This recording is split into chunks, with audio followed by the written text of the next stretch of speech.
اللہ کریم نے مختلف باتیں بیان کر کے آخری رکوع میں یہ جو رنگ کا ذکر فرمایا نا، تو یہ لگتا ہے پورے پارے کا خلاصہ ہے کہ رب کریم نے فرمایا اصل بات یہ ہے کہ تمہاری سوچوں پہ رب رسول کی توحید و رسالت کا رنگ ہونا چاہیے۔ وہ ایک دفعہ مسلمہ کذاب بے ایمان کہنے لگا میں نے بنا لیا قرآن پاک کا جواب، معاذ اللہ۔ جواب کیا بنایا؟ وہ سورت ہے نا القاریہ ملقاریہ وما ادراک ملقاریہ، کھڑکھڑانے والی کیا ہے، کھڑکھڑانے والی تمہیں کیا پتا کیا ہے کھڑکھڑی، قیامت کا ذکر ہے۔ کہنے لگا میں نے اس کی ایسی صورت بنا لیا، تو کیا بنایا؟ الفیل ملفیل وما ادراک ملفیل۔ کہنے لگا ہاتھی، تمہیں کیا پتا کیا ہاتھی، تم کیا جانو کیا ہاتھی۔ تو پاس جو اس کے اپنے بیٹھے تھے نا چیلے، وہ کہنے لگے چپ کر جا، سارے زمانے کو پتا ہاتھی کیا ہوتا ہے۔ تو پاگل ہے، اس کے دو کان ہوتے ہیں، ایک سونڈ ہوتی ہے، چار اس کے پیر ہوتے ہیں۔ بیوقوف آدمی، قرآن کا مقابلہ کرنا ہے تو کچھ چج کے ساتھ کر، پاگلوں کی طرح مقابلہ کرے گا، جوتے کھائے گا بھی، ہمیں بھی پڑھوائے گا۔ تو قرآن مجید کا کوئی مقابلہ کر سکا؟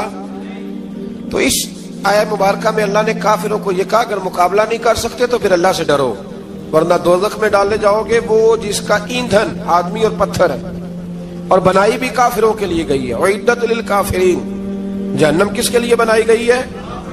کافروں اور منافقوں کے لیے۔ مسلمانوں کے لیے بنائی گئی، مسلمان مرضی سے چھلانگے لگائیں تو ان کی موج ہے، ورنہ ان کے لیے جہنم، ان کے لیے اللہ نے جنت بنائی ہے۔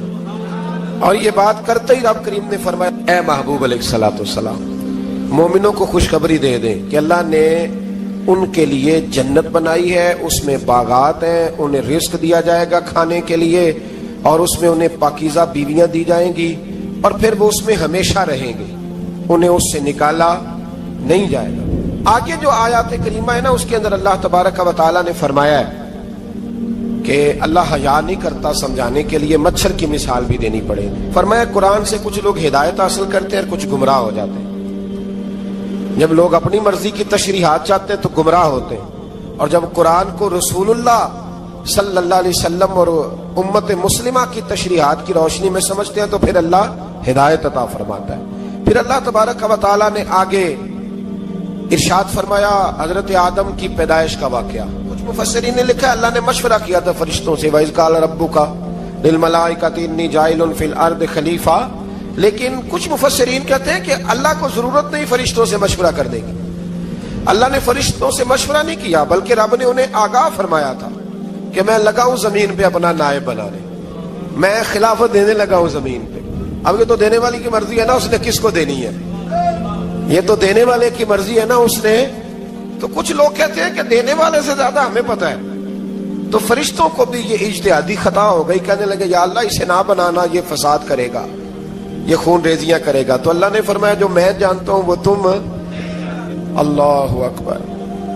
امام راضی فرماتے ہیں جب رمضان آتا ہے تو اللہ فرشتوں سے کہتا ہے ذرا یہ کھول کے دروازے دیکھو نا یہ زمین پہ کیا کر رہے ہیں، تم تو کہتے تھے فساد کریں گے اور یہ سارے تراویحیں پڑھ رہے ہیں، تم تو گویا کہتے تھے فساد کریں گے اور یہ تو دیکھو گویا رمضان کے روزے رکھ رہے ہیں، یہ تو میری یاد میں نکلے ہوئے ہیں، تم کچھ کہتے تھے اور دیکھو میں نے تمہیں کہا تھا نا جو میں جانتا ہوں وہ تم۔ اللہ نے پھر حضرت آدم علیہ السلام کو تمام زمانے کے علوم عطا کیے، علم سکھا لیا۔ تو فرشتوں سے کہا تم بھی ان چیزوں کے نام بتاؤ، تو وہ بتا سکے نہیں۔ اللہ نے فرمایا اب اس طرح کرو آدم کو سجدہ کرو، سب نے سجدہ کیا سوائے، وہ کہنے لگا یا اللہ صرف تجھے ہی کرنا ہے، کرنا بھی صرف اللہ کو چاہیے، پر رب کے آگے بھی جھکنا چاہیے، اور جس کے سامنے رب جھکائے نا وہاں بھی۔ اور یہ جو عاجزی ہے نا، یہ جو جھکنا ہے، یہ علم کے آگے ہے۔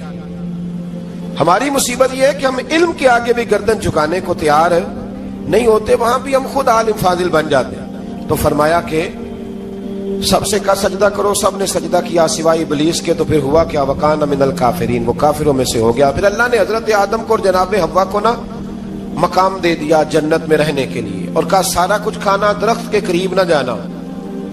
ابھی آپ کسی سے کہہ دیں تھوڑا سا کہ پیچھے نہ دیکھنا، یعنی اگر میری سمجھ لیں ادب کی وجہ سے کوئی 1.5 2 منٹ یا 6 منٹ نہیں بھی نہ دیکھے گا تو سوچے گا ضرور کہ پتہ نہیں اب پیچھے کیا ہے، مصیبت کیا ہے۔ یعنی آپ کہہ کے دیکھ لیں کسی کو، پیچھے نہ دیکھنا، فطرت ہے نا انسان کی، وہ جستجو کرتا ہے، کہا اس درخت کے پاس نہ جانا۔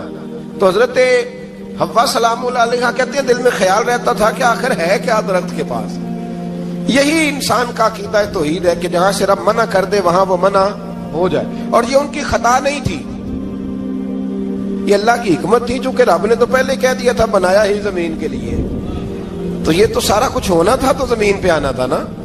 تو حضرت حوا اور جناب آدم کے پاس شیطان آیا، اب اس کو نکال تو دیا تھا پر ابھی اس کا جنت میں آنا جانا بند نہیں ہوا تھا، یہ بھی اللہ کی حکمت تھی. تو وہ کہنے لگا تمہیں پتہ ہے بعد میں مر جاؤ گے؟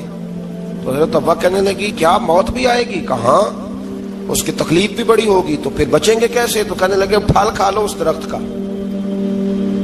تو بچنے کے لیے پھل کھایا تھا.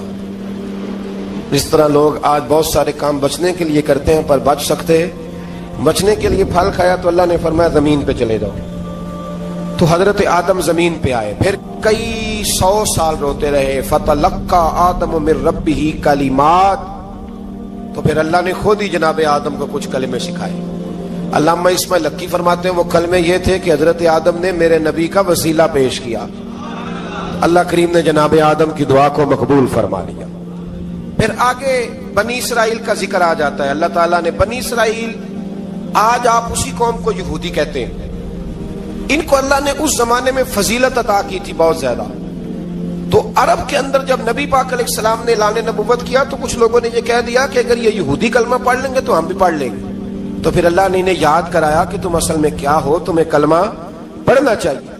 تو اہل یہود کا تذکرہ کرتے کرتے رب کریم نے ایک بات یہ بھی ارشاد فرمائی کہ تم لوگوں کو تو کہتے رہے ہو کہ وہ نبی آنے والے ہیں، وہ نبی آنے والے ہیں، اور جب آ گئے ہیں تو ماننے کو تیار نہیں ہو. تو فرمایا تأمرون الناس بالبر وتنسون انفسکم وانتم تتلون الکتاب، لوگوں کو بھلائی کا حکم دیتے ہو اور اپنے آپ کو بھول جاتے ہو. افلا تعقلون، تمہیں عقل نہیں؟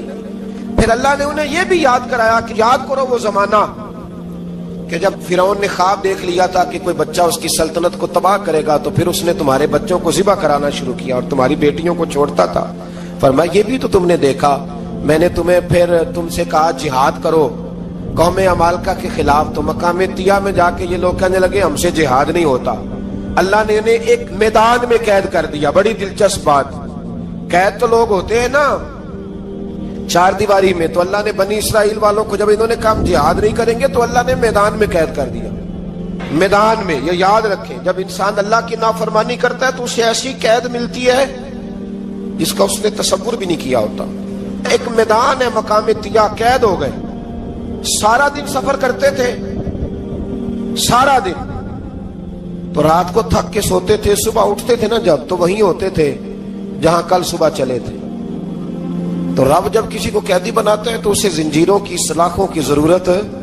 دعا فرمائے اللہ تبارک و تعالی غموں سے نجات عطا فرمائے. یہ دعا فرمائے، ایسی قید دیتا ہے کہ جس سے پھر چھٹکارا ہو سکتا. تو بنی اسرائیل کا بہت زیادہ تذکرہ اس بارے میں اللہ تبارک و تعالی نے پھر بیان کیا، اور پھر کہا کہ انہیں جو حکم دیا جاتا تھا یہ اس کی سرتابی کرتے تھے. پھر اللہ نے ان پر ذلت نازل کر دی اور یہ ہمیشہ اس کا شکار رہے. بنی اسرائیل کے اندر ہمیشہ نبی اور بادشاہ موجود رہتے تھے. ایک وقت ایسا آیا کہ بنی اسرائیل میں کوئی نبی نہیں تھے، اور بنی اسرائیل کا جو اپنا علاقہ تھا نا وہ ملک شام ہے. تو قوم عمالقہ ایک قوم تھی اور بڑے سخت گیر لوگ تھے. انہوں نے بنی اسرائیل والوں کے ساتھ لڑائی کی، جہاد کیا اور انہیں ان کے علاقے سے نکال دیا. اور کچھ حضرت یوسف علیہ السلام کے زمانے میں ویسے بھی ایک بہت بڑی تعداد جا کے مصر میں آباد ہو گئی. اب یہ ہوا کہ ان کے پاس کوئی بادشاہ نہیں ہے، یہ بار بار دعا کرتے ہیں، التجا کرتے ہیں. تو اللہ تعالیٰ نے ایک پیغمبر انہیں عطا کیے جن کے مختلف نام کتابوں میں ہیں. صدر الافاضل رحمۃ اللہ علیہ نے تفسیر خزائن العرفان کے اندر ان کا نام حضرت شمویل علیہ السلام لکھا ہے. حضرت شمویل علیہ السلام کو اللہ تعالیٰ نے نبوت عطا فرمائی، اور جب حضرت شمویل علیہ السلام اللہ کے نبی ہوئے، بنی اسرائیل والوں کو یقین آیا کہ اللہ نے الحمدللہ ہمیں ایک نبی کے جھنڈے تلے جمع کر دیا ہے. تو پھر انہوں نے کہا کہ آپ ہمارے سامنے ایک بادشاہ بھی مقرر کریں تاکہ ہم اس کی سرپرستی میں جہاد کریں. جب انہوں نے یہ بات کی تو اللہ تبارک و تعالی نے حضرت شمویل علیہ السلام کے ذمے لگایا. تو ایک اس زمانے میں اللہ کے نیک بندے تھے جناب طالوت علیہ السلام ان کا نام تھا. تو حضرت شمویل علیہ السلام نے انہیں کہا کہ اللہ کریم نے نا تمہارا بادشاہ طالوت کو بنایا ہے. ان کا نام بھی قرآن مجید نے ذکر فرمایا ہے. تو تو بنی اسرائیل کے لوگ کہنے لگے یہ تو غریب آدمی ہے، وہ بکریاں چرایا کرتے تھے، لیکن علم میں بڑے پختہ تھے، وجود میں بڑے طاقتور تھے۔ تو کہا کہ یہ تو غریب آدمی ہے، تو ہم تو زیادہ حق رکھتے تھے کہ ہمیں بادشاہ بنایا جائے۔ تو حضرت طالوت علیہ السلام کے بادشاہ بننے کے بعد حضرت شمیل علیہ السلام نے جو بات کی، اللہ کریم نے اسے قرآن مجید میں بیان فرمایا۔ رب فرماتا ہے بسطۃ فی العلم والجسم، اسے اس لیے تمہارا بادشاہ بنایا گیا ہے کہ اسے ہم نے کشادگی دی ہے، علم میں بھی اور جسم میں بھی۔ بڑے ماشاءاللہ موٹے تازے تھے، وجود بڑا طاقتور تھا۔ کچھ موٹے تازے ہوتے ہیں پر طاقتور نہیں ہوتے، موٹے تازے بھی تھے اور طاقتور بھی تھے۔ فرمایا کہ وجود میں بھی طاقت ہے اور علم میں بھی اللہ نے انہیں وسعت عطا فرمائی۔ تو بنی اسرائیل والے کہنے لگے جی نہیں جی کوئی بندہ اور آ جائے، یہ ہمارا بہت بڑا مسئلہ ہے نا جی، ہر ایک کی مرضی کی نہ تو بات ہو سکتی ہے اور نہ ہر بندہ ہر ایک کی مرضی پر پورا۔ کہنے لگے نہیں جی کوئی اور ہونا چاہیے تھا، ہمیں کیسے پتہ چلے گا کہ اللہ نے مقرر کیا ہے۔ بڑی خاص بات ہے، اس کو سمجھیے گا، یہ سارا مضمون آپ کو ملے گا اسی پارے کے آخر میں، آپ پڑھیں گے نا جی تو یہ سارا مضمون آپ کو ملے گا، اور آپ اگر سرسری نظر سے بھی اس کا مطالعہ کریں گے نا، جا کے قرآن شریف کھول کے 15ویں سے 16ویں رکوع میں آپ خوش ہوں گے کہ آپ کتنے اچھے نظریے اور عقیدے کے ماننے والے ہیں۔ تو جب کہا کہ طالوت کو ہمارا بادشاہ بنایا گیا تو دلیل کیا ہے، تو قرآن کہتا ہے کہ حضرت شمویل علیہ السلام نے فرمایا کہ تمہارا ایک تابوت تھا، ایک صندوق تھا تمہارے پاس، وہ صندوق تمہارا قوم مالکہ اٹھا کے لے گئی تھی، ان کے بادشاہ ہونے کی دلیل یہ ہے کہ اللہ تمہارا وہ صندوق تمہیں واپس کر دے گا، وہ تمہارا صندوق تمہیں واپس کر دے گا۔ اس صندوق میں کیا ہے، وہ حضرت آدم جنت سے ساتھ لے کے آئے تھے، اس میں تھا کیا، تو قرآن مجید کہتا ہے کہ اس کے اندر نا حضرت ہارون علیہ السلام اور حضرت موسیٰ علیہ السلام کے تبرکات تھے، تبرکات۔ کل میں ایک مولوی دیکھ رہا تھا بیچارہ، ایک بندہ نا مسجد نبی کے ساتھ غلاف اور شاید کوئی کفن تھا، وہ مسجد نبی کی دیواروں سے مس کر رہا تھا، تو وہ کہہ رہا تھا نہیں اس سے کیا ہوتا ہے، تبرک کوئی چیز نہیں، اچھے اعمال کی وجہ سے بندہ بخشا جائے گا۔ میں نے کہا تو مجھے ملے تو میں تجھے بخاری کھول کے دکھاؤں کہ حضرت عبد الرحمن ابن عوف جنہیں حضور نے قطعی جنتی کہا، حضور کے وجود پر کرتا دیکھ کے کہنے لگے حضور بڑا ہی سونا لگ رہا ہے، تو فرمایا تجھے چاہیے حضور مل جائے تو کیا ہی بات ہے۔ نبی پاک نے عطا کیا تو صحابہ کہنے لگے عبد الرحمن آپ کو تو ضرورت نہیں تھی، آپ کے پاس تو بڑے لباس ہیں، تو یہ کرتا حضور نے قبول کر لیا، کوئی لے کے آیا اور آپ نے مانگ لیا، تو وہ رو پڑے، کہنے لگے پہننے کے لیے نہیں مانگا، یہ حضور کے جسم سے لگ گیا ہے، میں نے کفن بنانے کے لیے مانگا ہے۔ تو کہتا ہے حضور کے تبرک میں خیر کوئی نہیں۔ اور آپ یقین کریں ان لوگوں پہ حیرانگی ہے، ہم نے بھی مرنا ہے نا جی، بڑی جلدی قبر میں جانا ہے، وقت کا کچھ پتہ نہیں، لیکن اتنے اندھے ہو کر لوگ چیزوں کو دیکھتے ہیں اور اس تیزی کے ساتھ گمراہی پھیلاتے ہیں۔ مجھے باقاعدہ کسی نے ویڈیو بھیجی اور کہنے لگا جی دیکھیں کتنی اچھی بات کر رہا ہے، لوگوں کو سمجھائیں، تو میں نے کہا نہیں اس کو سمجھانے کی ضرورت ہے۔ اور میں نے اس کو دیکھا ہے، وہ جو لال رومال والا میں نے دیکھا ہے، وہ ڈھونڈ ڈھونڈ کے جاہلوں کو پکڑتا ہے، تلاش کرتا ہے، اور اگر کوئی مل جائے بات بتانے والا تو پھر وہ خود پکڑا جاتا ہے، اور کئی دفعہ پکڑا گیا تو نکل گیا ہے۔ اللہ تعالی ہمیں سمجھنے کی توفیق دے، ہم سیانے ہو جائیں تو یہ دور دور تک نظر نہیں آئیں گے انشاءاللہ۔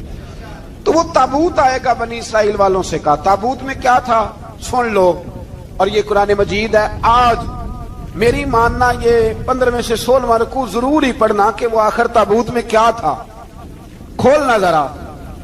قرآن مجید کہتا ہے کہ حضرت موسیٰ علیہ السلام اور حضرت ہارون کے تبرک تھے، تو تبرک کیا تھے؟ تمام مفسرین نے لکھا ہے کہ حضرت موسیٰ کا ایک کرتا تھا، ایک ڈنڈا تھا، جوتے تھے، اور جناب ہارون علیہ السلام کا امامہ شریف تھا، اور تورات کی کچھ تختیاں تھی۔ تو اس کا فائدہ کیا تھا؟